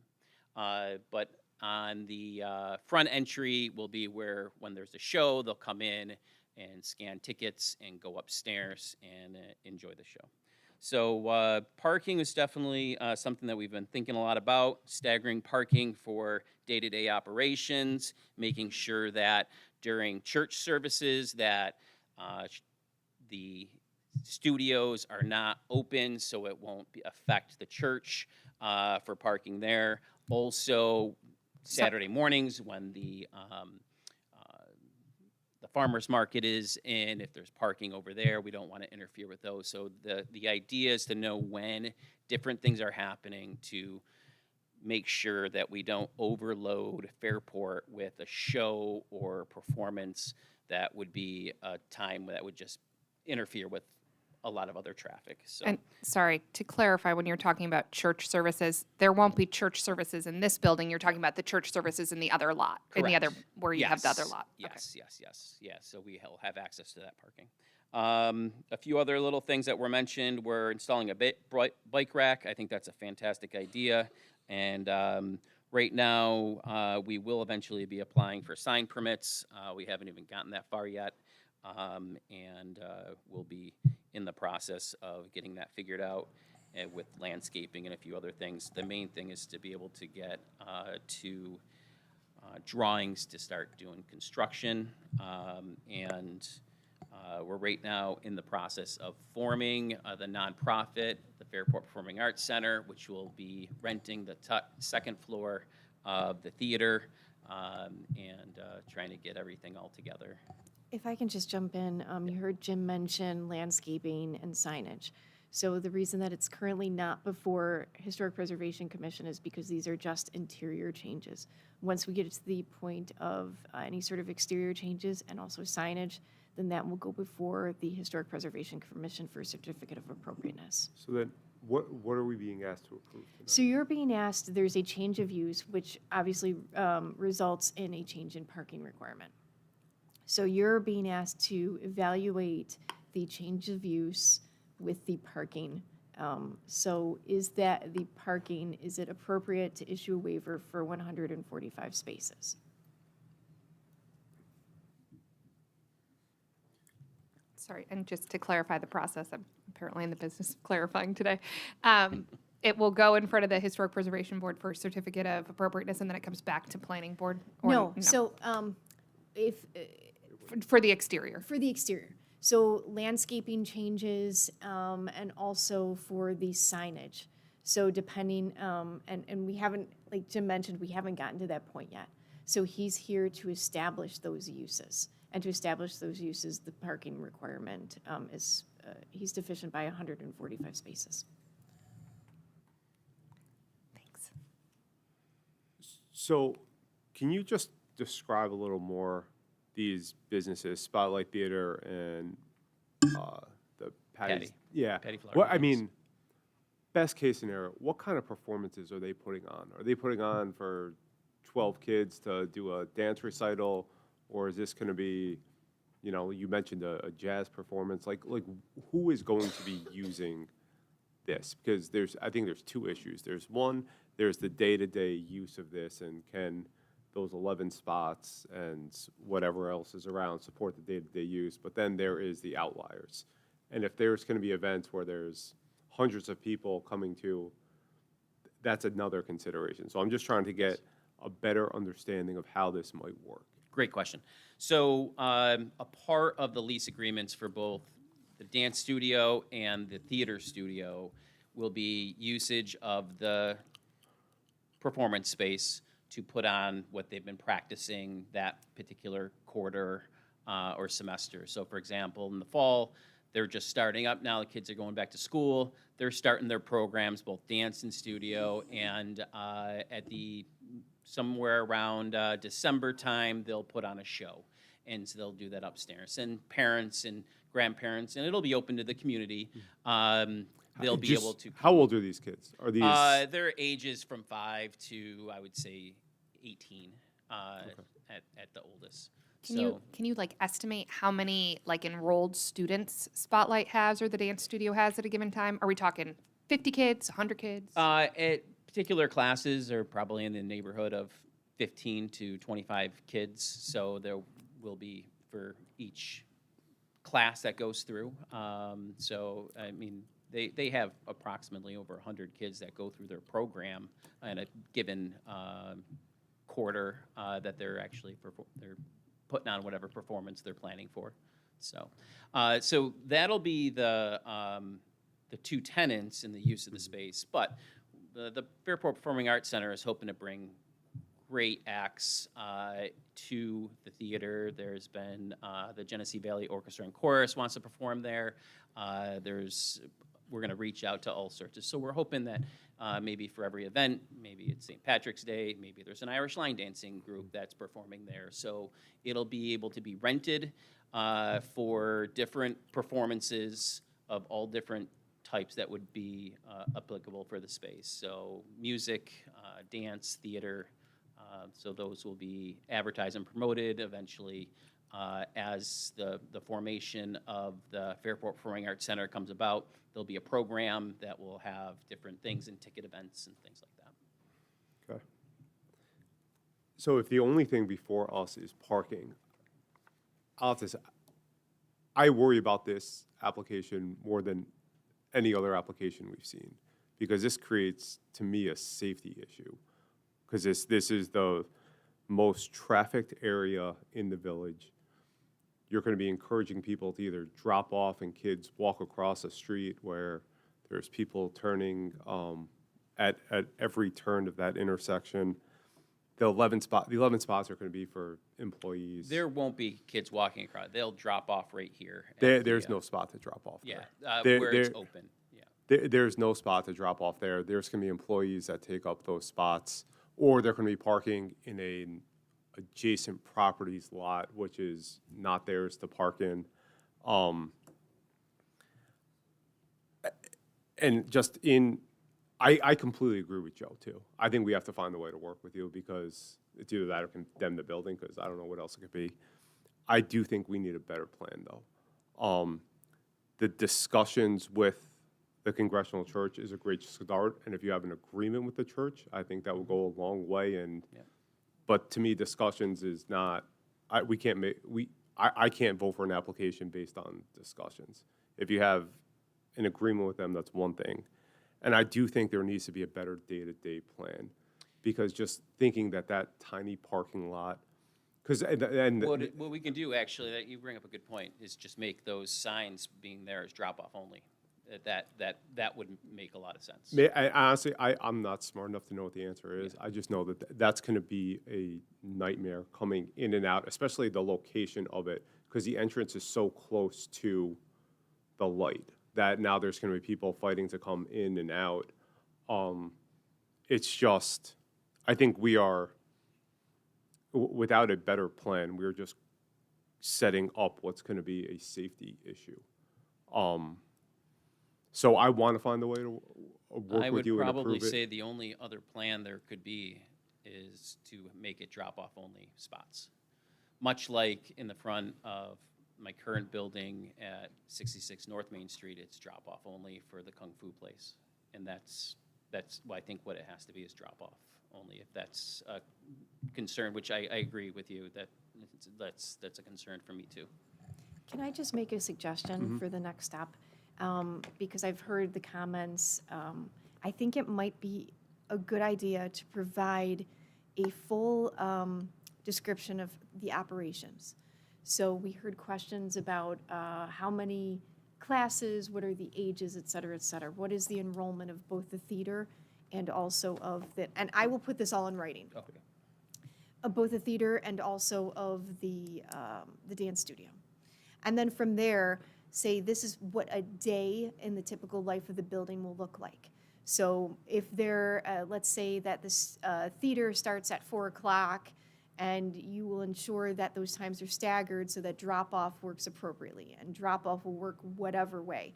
And I think that's an opportunity for you to work with the two tenants and say, how do we make this work to ensure that we've got a safe scenario? And then beyond that, also have a description of what those special events are going to look like, what the anticipated events are, what you anticipate, how often you anticipate them occurring, and then what is the plan for that? Whether it be parking agreements with other properties, whether you're going to be providing valet parking, shuttle parking from other locations within the village, what that looks like. And I think that would be helpful to the planning board so that they can evaluate and get a feel of what the application, what the proposal functions like. As mentioned, this is a difficult situation because we have a building that was constructed more than 100 years ago without any parking. And now the expectation is for the building to meet the current code, which is a challenge. And that's why the Design Overlay District provides that opportunity for existing buildings to be evaluated and reviewed by the planning board, and ensuring that, yes, they're able to make that waiver, but doesn't make sense, and are there other things that are done to mitigate the waiver of the 145 spaces? So I think that would be helpful to the planning board, and if you agree, what I will do for both the application prior to this, case 1 and case 2, is to compile a letter for both based on your comments that will outline for them what the expectation is when they come back before the planning board. Can I just plug in some other things I'd like to see in that? So when we're talking about like the dance studio and Spotlight, I'd want to know total enrollment, but then also like class size. Are 20 kids in a class? How many classes are happening simultaneously? On the days they have recitals or performances, are we doing a matinee and an evening show? What's expected attendance at those types of events? for some of the things that you're thinking the Performing Arts Center would bring in, kind of hearing historically what those performers have drawn in other audiences at other locations, I think would be really helpful. I do want to give you credit for thinking creatively about the parking situation. You know, the staggered class, that's a creative and smart solution. The kind of flex to handicap spots, to turn those 9 or 11 spots into handicap spots on performance days. I think you've really been brainstorming creative solutions, so I do want to give you credit for that. I agree with Tom that, you know, there's a difference between a discussion and a formal agreement. So I think next time you're here, whatever formal agreements can be presented would be extremely helpful. But to also continue to think creatively, right, is part of a solution for safety, crossing guards at intersections on performance days or something to that effect that provides some measure of assurance.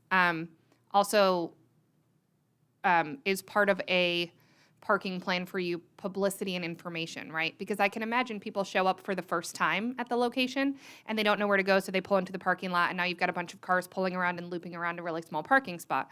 In what way are we providing information to customers before they arrive so that they know where their parking is, so that they have a map, so that they have information? What's the marked signing outside that can help kind of eliminate that for particularly first-time patrons? And I hope you have a boatload of them, right? But just thinking holistically about what a parking plan means in addition to just like numbers of spots. Thank you. And just to kind of circle back, I think if you do have an agreement on with the church, for the big events, I'm not concerned, because one-time events, people can walk. There is enough parking within a walkable distance. Yes. That if you're going to sit down for 2 hours for a performance, you can walk a half mile. Like that, I have no concern with that. Their board My concern their is the board is day-to-day. meeting this in like I think a week or two. Their board is meeting, so we weren't able to pull any.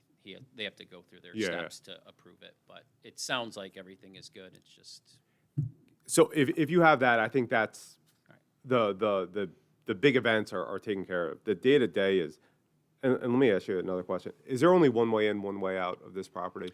no. There's 2 ways. So there's the There's entrance, off of Church and off of Main Street. there's off Main Street, and there is a way off of Church? Yes. I wonder if you can make them one way each, where it's like, that, to me, because that's a flow of traffic, that's at least somewhat safer, because at least everybody's going in one way and coming out another. I don't know how that works with your property, but that, I would have to work with the adjacent property owner to discuss that. Yeah. That may be a good option. because you mentioned the Kung Fu place, that was one thing that we said, was like, okay, make this one way. This way you don't have cars coming in and out at the same time in a busy spot. If everybody's just funneling the same way, I think that goes a long way to make this safer. Yeah, there is an access agreement between the two properties, so that's something that will have to be Yeah. explored. If that is a part of the plan, I think that goes a very long way to help us get to where we want to be. Yeah, I agree with that, Tom, and just on that point as well, if you've made it one way where you're turning in off Main and exiting on West Church, you're preventing the left turn from West Church into the parking lot, which has the potential to be a major vehicle safety risk, right? If you've got cars left turning in off West Church with cars turning right around that intersection, that creates a lot of potential for kind of just vehicle backup at a minimum and at a worst-case scenario, accidents. So I think there's a real safety boon there and the potential to do that, appreciating you would have to work with friends and colleagues in nearby buildings. I agree 100%, and maybe even consider like no left turns out of the parking lot, right turns only, so there's not a car jam in there. That's a good point. And just to add to it, I'm not quite sure how creating handicap or switching parking spaces into handicap spaces is actually a possibility. I think you are required to have a 5-foot unloading zone and loading zone next to each handicap spot. So making these parking spots accessible actually will lower your amount of parking spots that you already have. I don't think you can do a switcheroo. You could stripe it differently so that it's used different ways, you're probably about cutting it in half. So, Right. yes, there's 11 spaces right now. It'd probably be Probably have reduced to 5. Yeah, just to keep that in mind. I'll double check with the code enforcement and that. I know they're wide enough. I know parking spaces need to be a certain width. I don't know about the requirement of loading zones, but I believe it's It's like 8 a feet. 5-foot, yes, yeah. then Yeah. they are 8 feet. I just don't know if they do need a loading or unloading zone. Yeah, so you have to I'm have pretty one. So if you have, you can have one loading zone, I call them accessible aisles, which is probably incorrect. You can have one for 2 spaces. So they can share that one space. So that's when I say that it reduces it by about half. That's what you about end up see. with. But we can talk further with Mark about that if you'd like. Okay, sounds good. And maybe another thing to consider while we are talking about parking is kind of where your entrances are and how are people getting to those entrances. Whether there's an accessible entrance or how are people getting into the building from the parking or, is there a sidewalk? When they're crossing the pull-in, when cars are pulling into the parking lot and there's people crossing, it creates a little unsafe zone. So, maybe provide striping or some kind of even a sidewalk to the back entrance, something like that. So there's a separation between walkers, since most of the people coming to your place will be walkers. I just want to make sure that they have a safe way of getting into the building through the available entrances. I would figure, but I'll word it so that it's documented that people walking would come in the front main entrance and people that are coming into the parking spots would go in the side entrance. But that would, because we don't want to wander around too much into traffic. Can I ask, what is the lighting like in the parking area currently? And what's the lighting like on the front of the building? I'm just thinking with performances, you'd have a lot of nighttime travel. Yes. There's lights on the exterior of the building on both the front and the side facade, and there's lights in the back part of the parking lot, which do light up pretty good. Okay. So, But I would just, I think echo what Tom and Joe both said.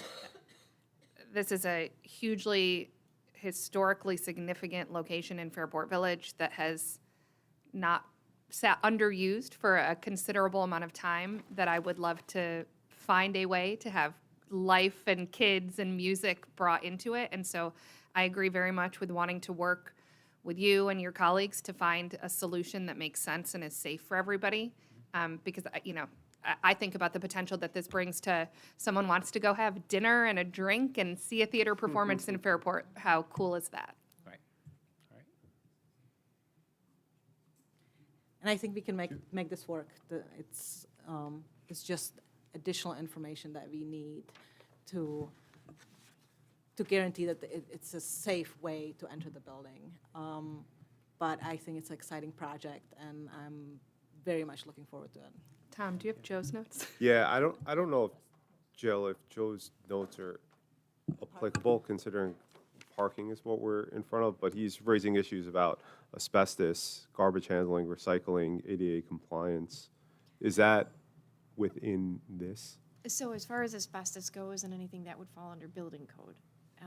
But as far as refuse, did you have a plan for how you would manage refuse?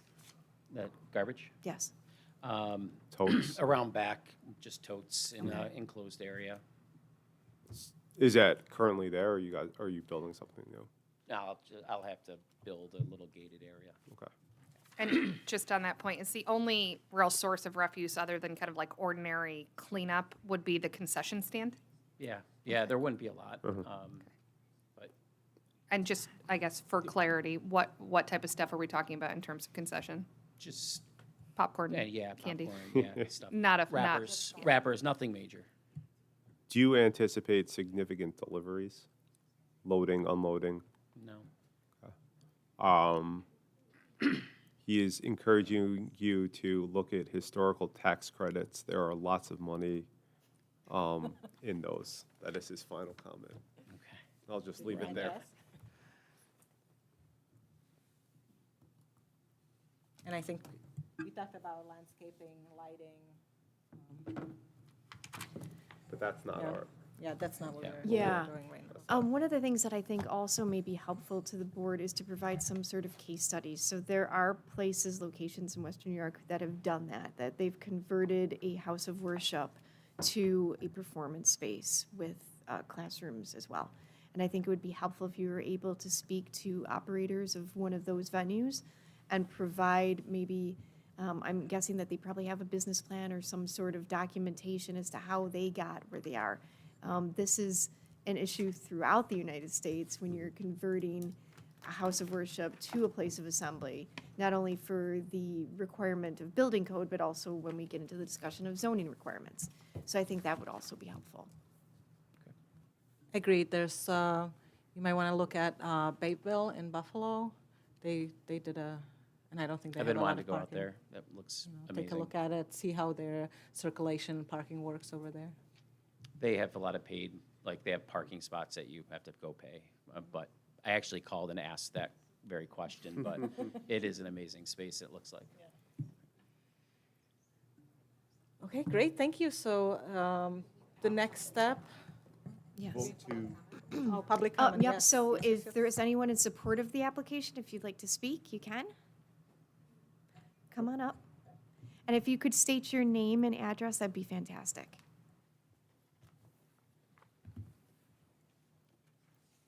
Yes, I'm Deborah Blossom, 43 Briggs Avenue.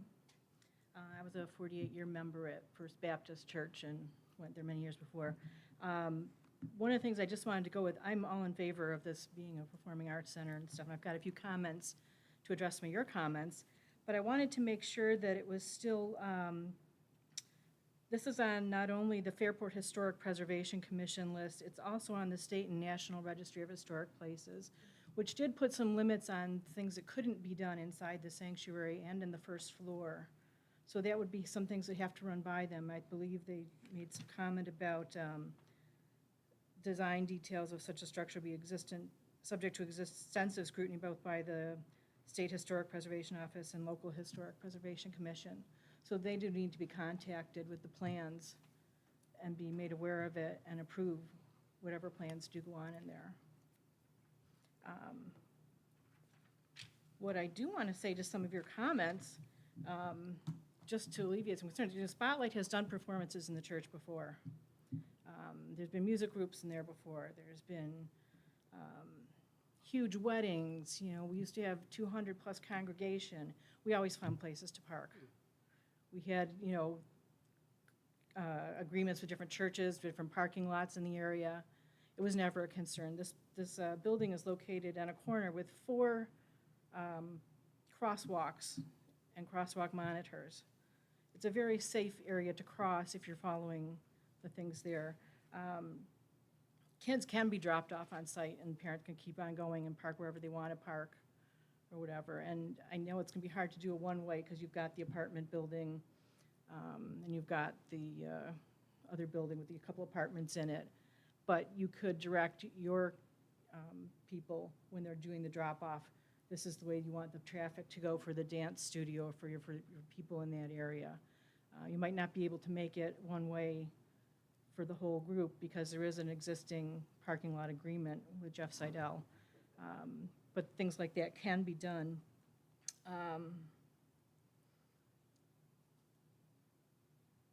I'm surprised that you're showing so much concern about the traffic it may cause at the corner here when you show very little concern about the traffic a Starbucks might cause further down in the village. I mean, Starbucks is not a destination place, it's a come and go, come and go. And that's a lot of traffic, and you're taking out one of the ways for people to get into that area. And it's gonna back up when you've got people coming in and the lift bridge is going up and the railroad is going by. You always see cars backed up through the intersection of West Church Street. And Starbucks is gonna just make that worse. I just want to say, but I don't know why you're so concerned with it in this case. I hope you give them the variance to do that because we've wanted this to be a vital part when we sold the church to Jim. And maybe it's something that with, you know, the quote, handicap spots, maybe they don't have to be official handicap spots designated and made wide like that, but on the day of performances, signs could go up saying, please leave these available for those, you know, who need assistance walking or are handicapped in some way to go in. And that's not an official designation of a handicap spot, but it's a way to put signs up when you have performances, so you can get the majority of spots and not lose half your parking spots for that. But contacting the National Register of Historic Buildings with your plans is going to have to be done somehow, correct? I'm intrigued because I have never heard that National Register controls the interior. So we will make It talk- contact with the I know state. that I left, all that material is left with Jim when we moved, and I know some of it in there, because I dropped one of the pieces of papers off to make sure you had it. It talked about certain things that couldn't be touched inside. And it talked about if you were rezoning downstairs, and they talked initially about living spaces, because that was one of the things people were considering at some point, is doing some senior living, that certain parts of it had to remain, although you could reconfigure it differently. There were Yeah, was I'm just very, some- like I said, I've never heard this Yeah, in it my was all career. I'm included. very Kind intrigued. of like the drive-through was included with the bank, the interior was included in the historic designation. Yeah, they're typically not for National Register. So let me look into this. So, And then we will figure out, I've got a contact at the state and I will make contact Yeah. with her tomorrow morning. okay. All right. Thank you. Anyone else?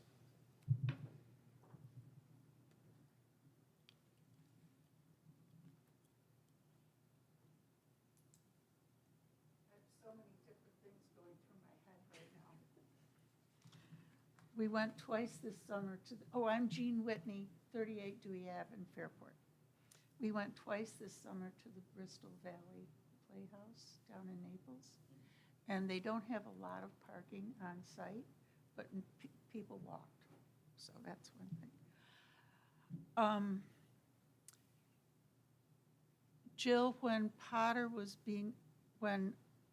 Virginia Bartos came to talk about putting Potter on the National Registry, she said the interior had been changed too much to consider.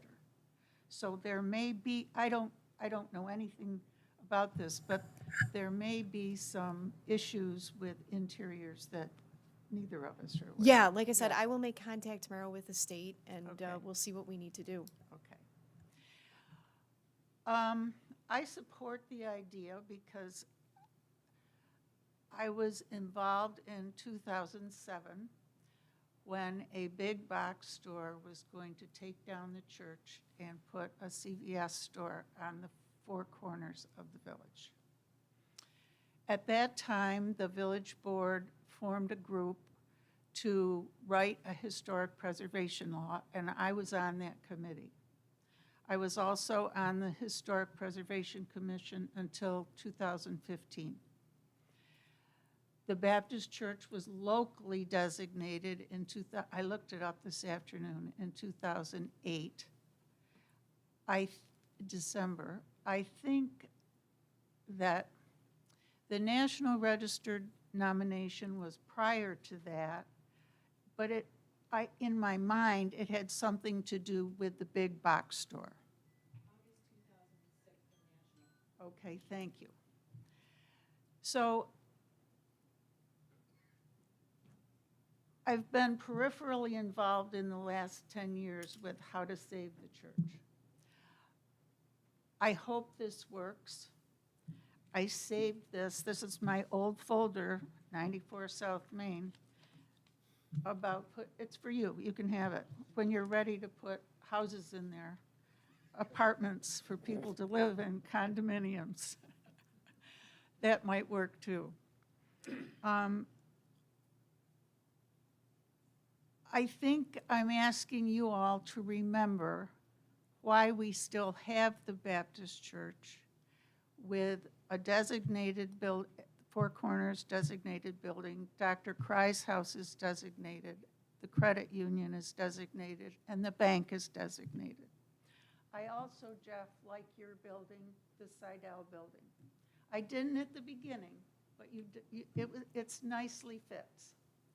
So I just want you to consider, as you go through the next few months, making decisions about other buildings in these designated areas, that you really consider hard what you're thinking about.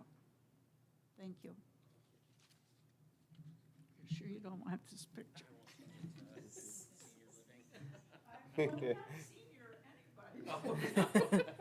Thank you. Anyone else?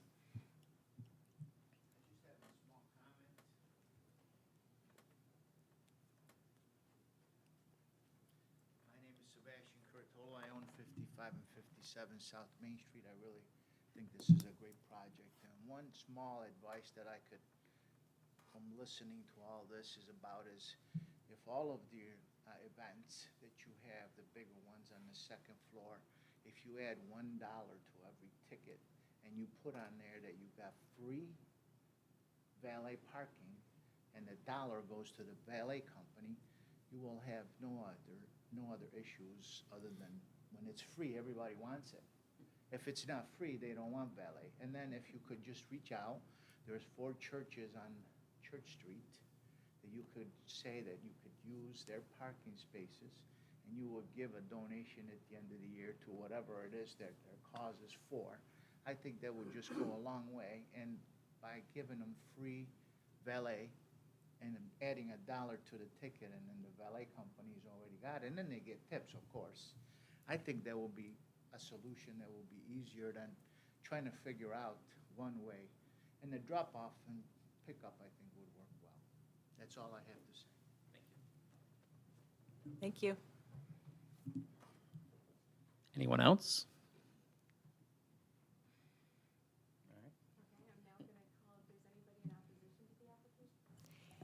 If there's anyone in opposition to the application, you can now speak. And just so everybody knows, when the applications are held, we do continue the public hearing, and so you will be able to comment on whatever additional information is submitted. So anyone in opposition? Okay. That being said, you can continue to the discussion, or as mentioned, I will send a letter to both applicants for case 1 and case 2 outlining what the expectation is before appearance before the board. And what I would like is for both applicants to submit those documents prior to being scheduled for a new agenda. Which would be one? So the next date would be, let's see, we are in September. Yeah, So October 5th? October 2nd, I'm sorry. October 2nd. So, Because October 5th will do be you the mind if next I meeting. scroll? second. October 2nd is the next meeting, and so I will need all documentation by September 18th. Joe, what would be the next appointment, the next meeting time after that one? Like you were pushing into November. If we're pushing into November, it would be November 6th. Just in case. I mean, Yep. And so there's no, this is open-ended. There's no deadline. You don't have to come back next month. I'm going to speak for the board for a second. Their preference is that you have all the documentation that they have discussed this evening before coming back. All right. All set?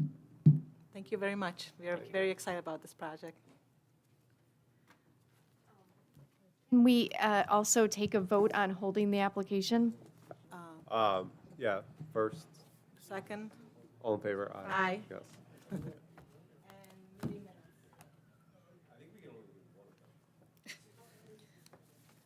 The one the 3 of us were at.